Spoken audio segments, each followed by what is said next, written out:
and say, you just learn differently. Yes, you have a disability. But if you can remember whatever you hear, you cannot read, you have a gift. And that same disadvantage is what gave me an advantage for what I do for a living today. My question to you is, what is your advantage that you're looking at as a disadvantage?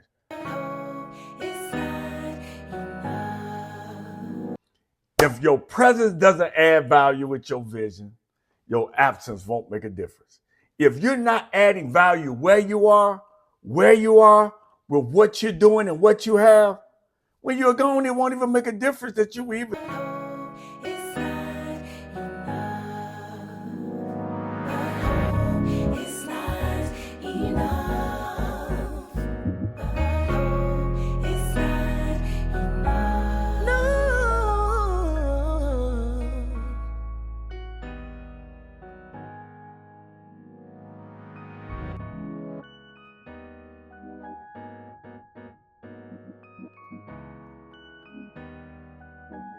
The first thing we have to establish is saying where we are and why we're here. So this is what we're gonna say. You're gonna say it after me. We at the right place, at the right time, with the right people, doing the right thing, the right way, so we can get the right results. So this is how we're gonna do it. We at the right place.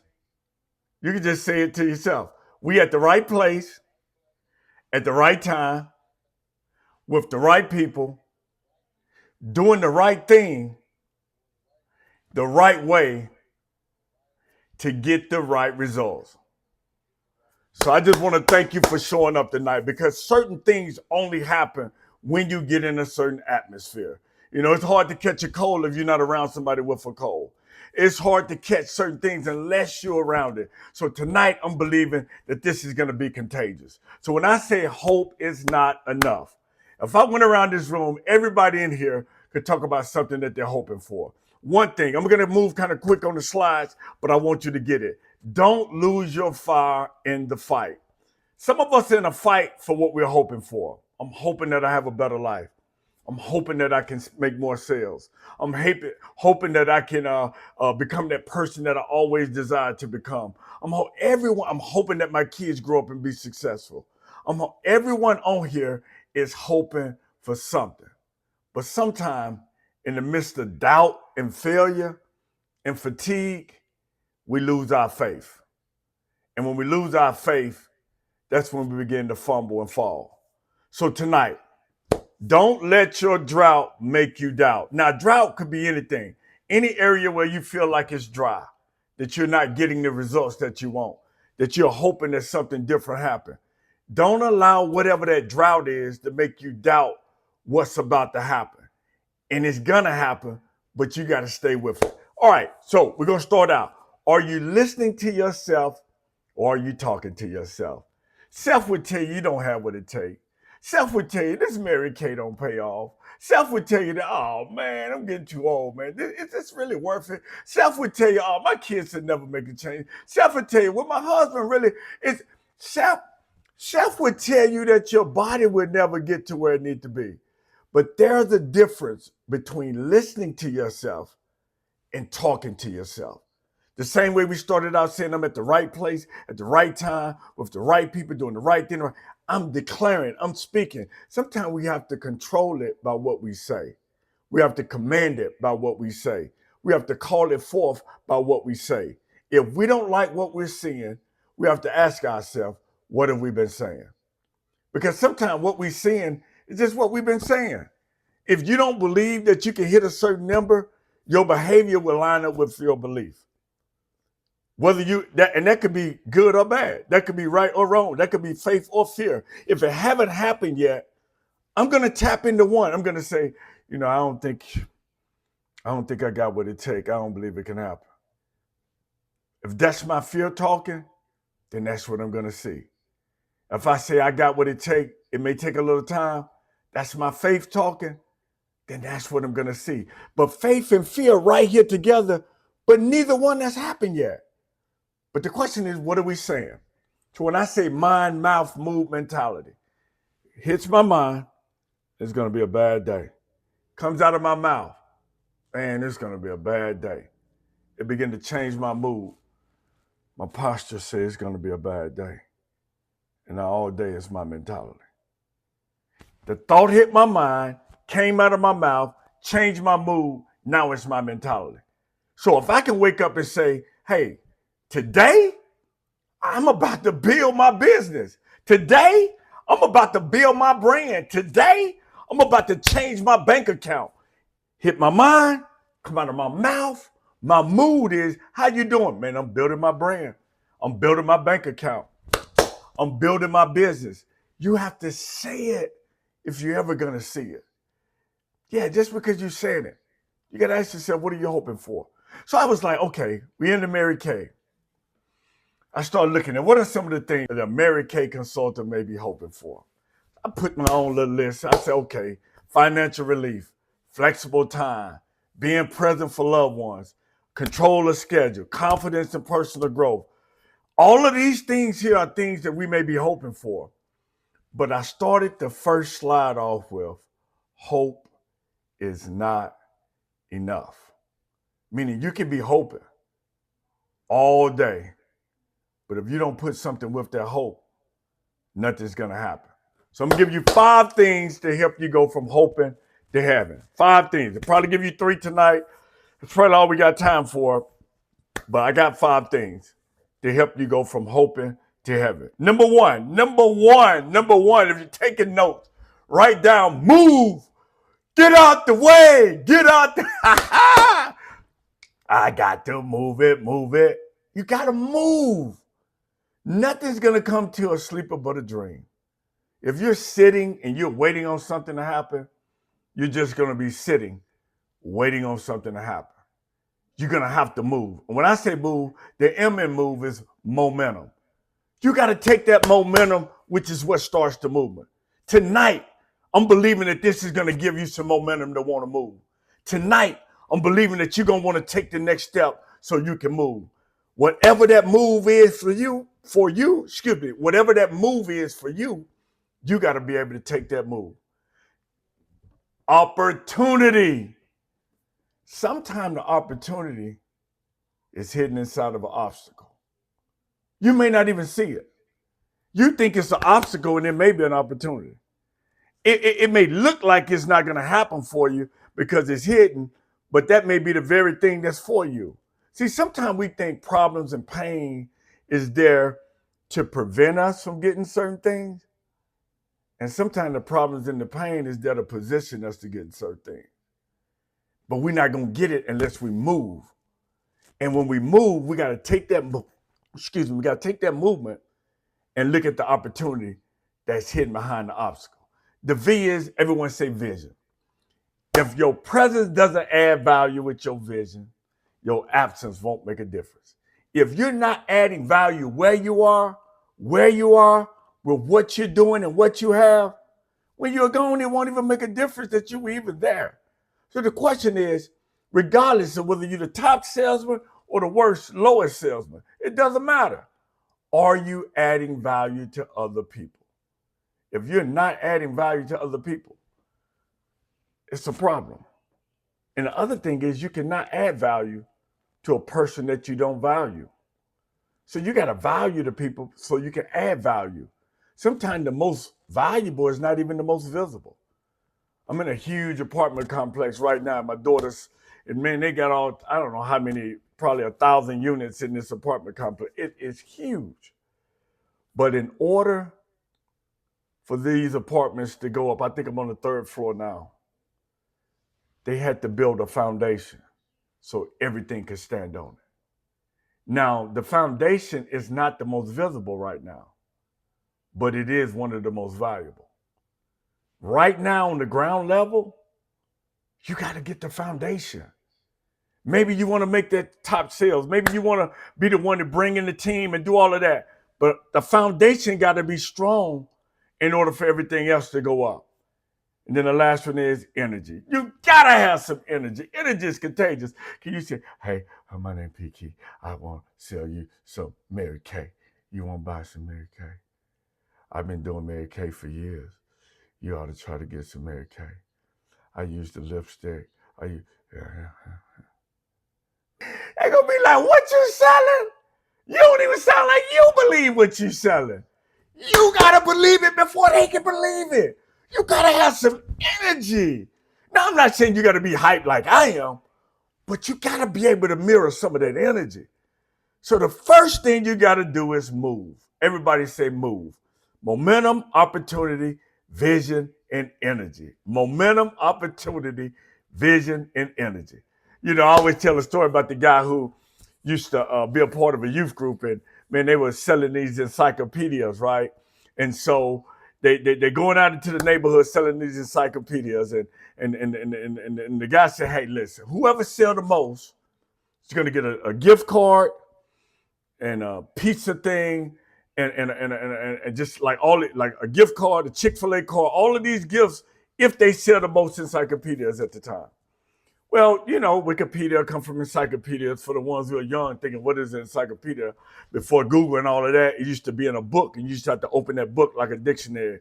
A, you're looking for everything to start with an A and B, just to kind of give you a context on that. But he said, whoever sell the most, get the gift card. So there's one kid named Chase. Man, nice looking kid, man. Everybody's like, man, Chase is smooth. But Chase had a speech impediment. And Chase used to stutter really bad. Now, I can say this because I had the same problem when I was a kid. I used to stutter really bad. So they gave everybody a box of 50 to go into the neighborhood and sell these encyclopedias. But they only gave Chase 5 books. Chase go in the neighborhood with his 5. Everybody else go out with their box. Chase come back 5 minutes later. Had sold those 5 and said, give me 5 more. They get Chase 5 more. 5 minutes later, Chase come back. Chase said, give me 5 more. They give him 5 more. You know what happened. 5 minutes later, Chase came back. The man said, look, we might as well get Chase a box. Everybody else got a box. Nobody's come back. Chase has been back 3 times. Obviously, he's doing something to sell these books. They give him a box. Chase sells that box and half of another box. They get to the end of the day, and they say the winner who sold the most encyclopedias is Chase. Everybody like, woo, Chase. Everybody screaming, excited about Chase. Chase come up, get the gift card, and the guy grabs him by the shoulder. He said, Chase, you got to tell us, how did you sell so many? Now, we didn't want to give you a lot because we understand that with your speech impediment, we knew, you know, it may be a little difficult for you to sell as many as everyone else, but you sold more than everyone. How did you do it, Chase? And Chase said, I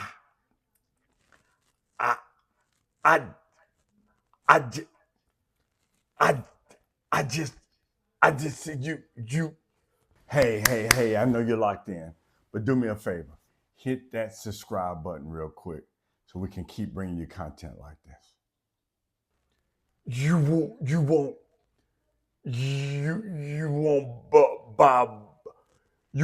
buy Bible, you want me to read it? And Chase said, they didn't want me to read it, so they bought it. And Chase said, I turned my disadvantage into an advantage. And my question to you is, have you turned your disadvantage into an advantage? The thing that you thought would be the thing that keep you from having an advantage could be the thing that give you the advantage. See, I'm on this line right now because when I was in school, I used to stutter. When I was in school, they said, P-Key, you can't read. When I was in school, I had a teacher embarrass me in the middle school because I couldn't read, and everybody found out I couldn't read. See, because of that disability, I could remember whatever I heard, but I couldn't read. So I had to turn what was a disadvantage into an advantage because one teacher pulled me to the side and said, you just learn differently. Yes, you have a disability, but if you can remember whatever you hear, you cannot read, you have a gift. And that same disadvantage is what gave me an advantage for what I do for a living today. My question to you is, what is your advantage that you're looking at as a disadvantage? Well, I got 3 kids and I'm a single mom. Let that motivate you. Man, they said that I could never. Let that be the thing that make you go even harder because they think you can't. Are you too busy proving them right or proving yourself right or proving them wrong? Regardless, let the disadvantage turn into an advantage. Oh man, I could stay there, but I know I don't have time. Let's go to number 2. How do you leverage your limitations? Woo! Hey, boy, I wish I could stay there, but I don't have time. Number 2, shut up the fudge. So number 1, you got to move, and then you got to shut up the fudge. When I'm talking to my young people, they say shut the fudge up. When I say fudge, the F in fudge is fear, unbelief, doubt, guilt, and excuses.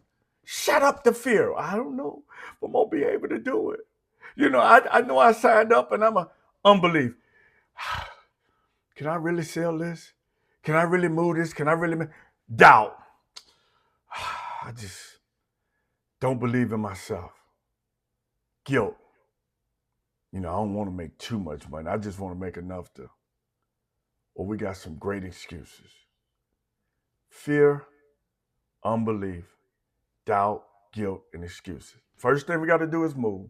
Second thing we got to do is shut up the fudge. Number 3, if you're not this is not number 3. Let's grab this quote though. You're not just selling makeup, you're helping women feel confident. God, I could stay there. Boy, I don't have time to do that either. Somebody tell me, what do you see? Hope is what? Somebody gonna say hope is nowhere. Somebody else gonna say hope is now here.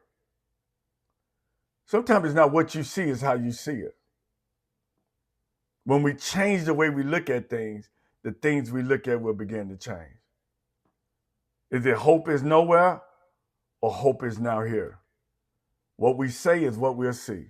Sometimes what looks like a bad night is actually a breakthrough in disguise. Ooh, way! You had a party scheduled for 20.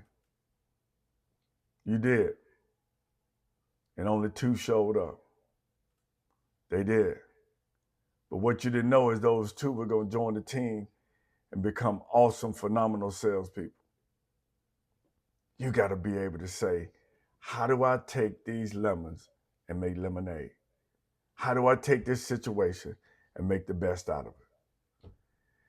All right, number 3, Mary Kay isn't just about selling products, it's about helping women rise. Oh, wait, you got to rise. You got to recruit, you got to inspire, support, and excel. You got to recruit. That's part of what you do. That's part of what you do. You got to inspire. I'm sure Bernard didn't inspire a lot of people on this line right now. But he's also supported so they can excel, so you can excel. Success in this business is not about convincing people. It's about connecting with people. Got to make the connection. If we don't connect, nothing happens. Number 4, relationships comes before revenue. Boy. You got to be relatable, reliable, relevant, and real. If the only time you're making a connection is when you think you're about to make a sale, then people are going to see you and run from you and be like, oh man, that's not all they want is.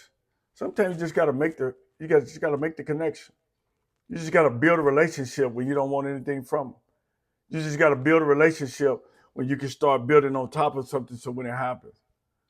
Right now you could be somebody's sitting there watching me drinking a Coke or a Sprite right now.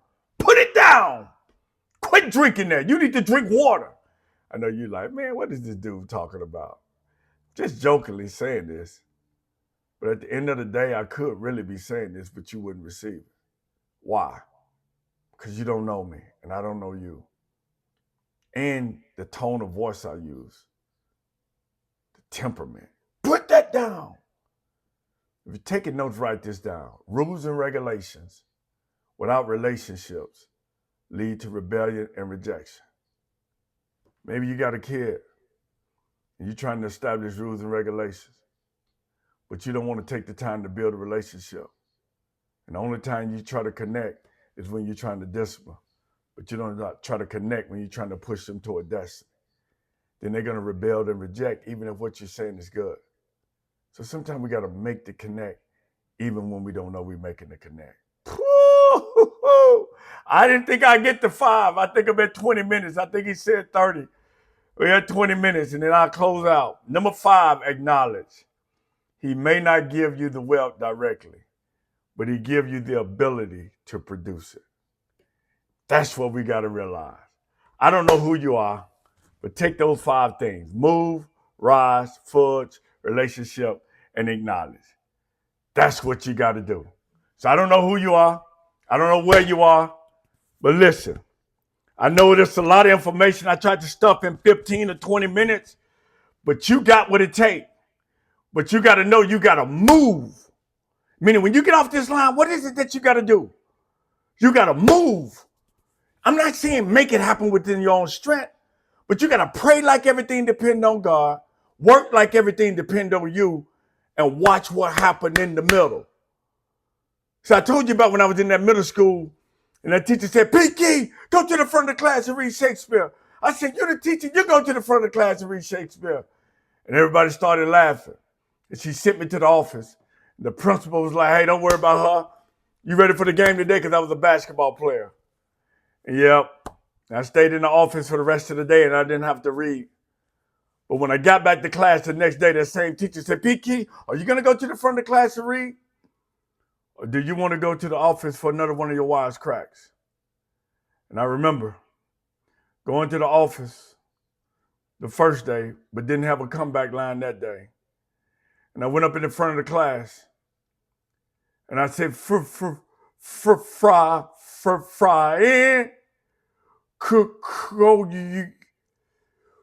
she said, sit down, his friends want to country me, let me.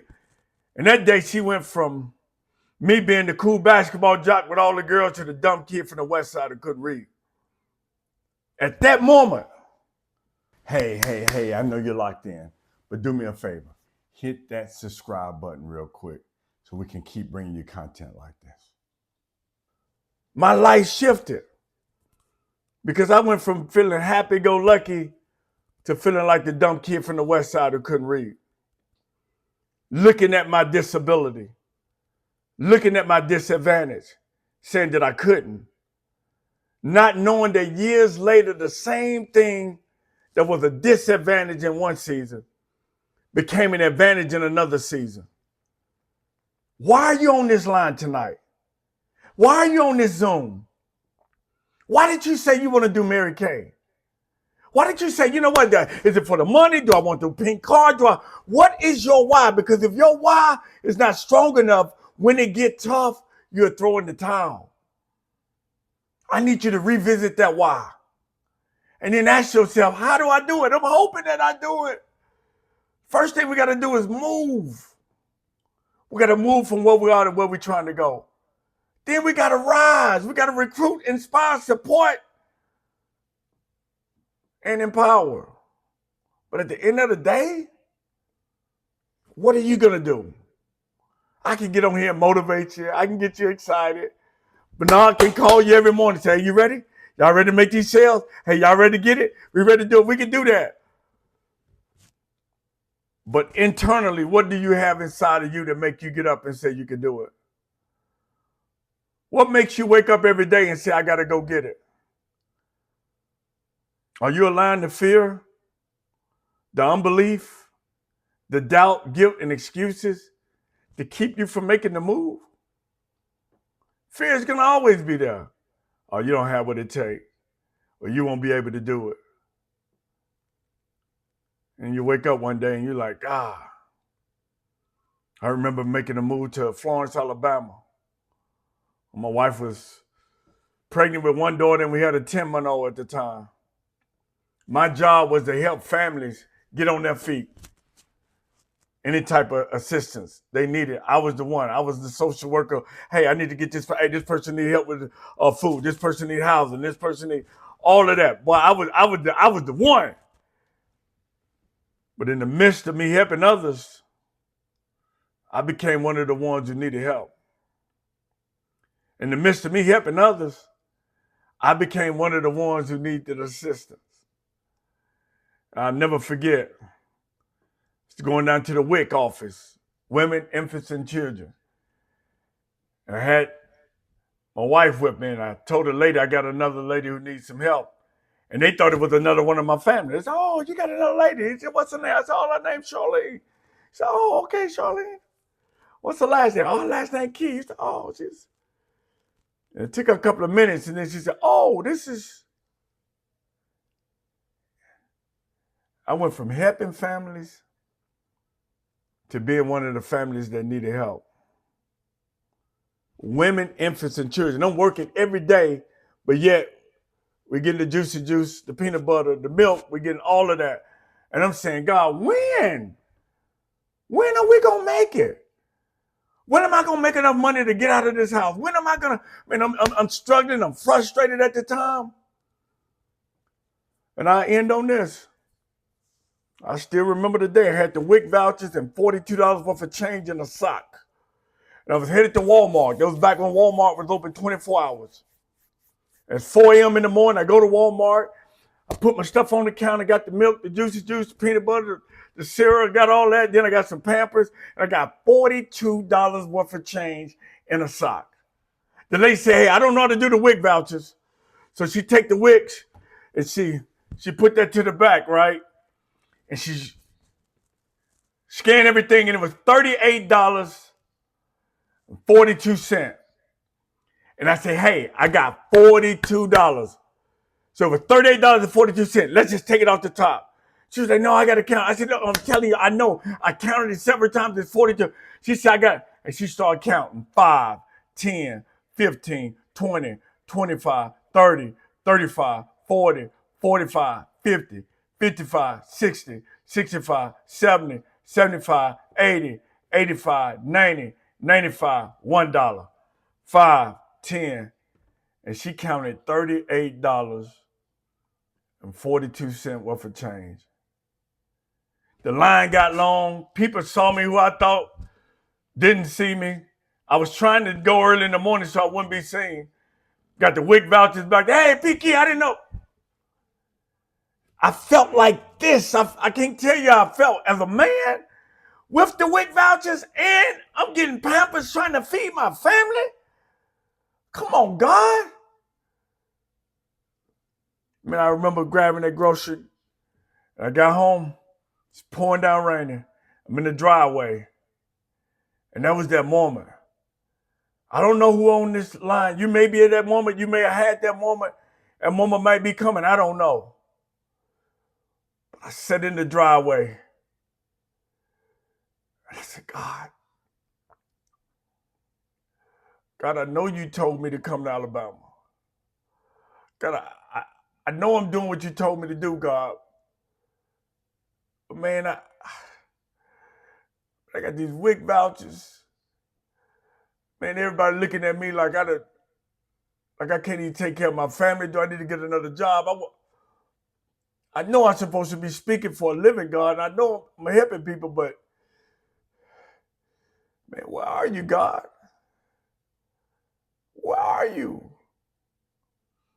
And just as clear as you can hear my voice right now, the voice said, "Don't you ever be ashamed to allow people to see you where you are right now. Because when I do what I'm going to do in your life, they would know that it's possible." Man, I straightened my face, went in the house, and the shame was gone. I said, man, I'm not going to be ashamed of where I am because I know I'm not going to always be here. And somebody on here right now, I'm trying to tell you, where you are right now, you will never be here again. Don't be ashamed. You just got to make that move. It may not be easy. It may hurt. It may feel bad. People may be talking about you. "Oh, she thinks she's selling Mary Kay. He think he's selling Mary Kay. He think he gonna..." Let them talk. They're gonna talk anyway. You just keep moving. and you shut up the fudge and you rise, build those relationships, and acknowledge the one who gave you the ability to get wealth. And I want to see you go from hoping to heaven. And when you go from hoping to heaven, man, I'm gonna laugh, we're gonna smile, we're gonna toast together, we're gonna have a good time at the top. But wherever you are right now, as you watch me, man, write it in a book, type it in your phone. Say, where I am, I accept it. Where I am, I'm okay with it. But God, I want to see you turn this disadvantage into an advantage. And I'm going to go from hoping to having. Not because of who I am, but because of who you are. And I'm going to acknowledge you in everything that I do.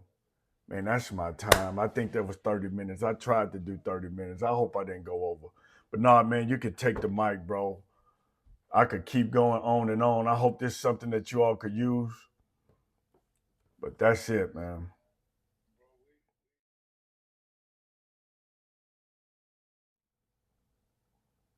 I don't know if this was the biggest, but it took me the longest to overcome.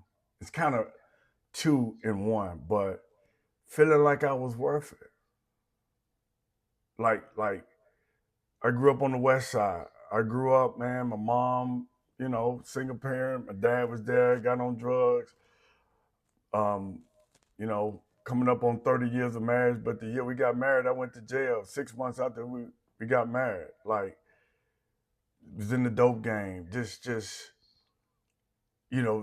so much dirt and just feeling like, am I worthy of being successful, if you want to say that? Like, and then overcoming other people's opinion. Those were kind of intertwined together. Those would be the two. Once I was able to say, okay, God is no respecter person, and if He did it for them, He'll do it for me. And trusting that it's Him who gives you the ability to get wealth, and trusting in Him instead of myself, and not worrying about what other people think. Sometimes we worry so much about what other people think. What are they gonna say? If you fail, they're gonna talk. If you succeed, they're gonna be, oh, who she thinks she is. Like feeling worthy, not knowing that you're worthy. Because see, sometimes we get in this place where if you have a gift of any kind, it's two type of people. Some people understand the gift that they have, but then some people understand the value of the gift that they have. Like an NBA player could understand the gift he have,